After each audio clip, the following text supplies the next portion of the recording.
ગઈ તારીખ 17/6/2024ના રોજ અત્રેના કાપોદ્રા પોલીસ સ્ટેશન વિસ્તારમાંથી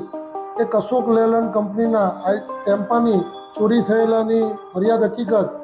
કાપોદ્રા પોલીસ સ્ટેશન ખાતે આવતા કાપોદ્રા પોલીસ સ્ટેશન દ્વારા ગુનો રજીસ્ટર કરી આગળની તપાસ તજવીજ હાથ ધરવામાં આવેલ અને આ ગુનાના કામે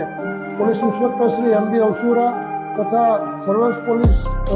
સ્ટાફના પીએસઆઈ શ્રી પંડ્યા તથા એએસઆઈ પંકજભાઈ અને પોકો ગેલાભાઈ નાઓએ પોતાના બાતમી સોર્સથી અને હકીકતના આધારે આ ગુનો ડિટેક્ટ કરેલ છે અને આ ગુનાના કામે મુખ્ય આરોપી રવિન્દ્ર શંકર જરારે મૂળ રહે હાદી તાલુકો સિલ્લોડ જિલ્લે ઔરંગાબાદ તથા ભાવેશભાઈ ભીખાભાઈ લાઠિયા રહેવાસી B62 સરગમ સોસાયટી પૂણા મૂળ રહેવાસી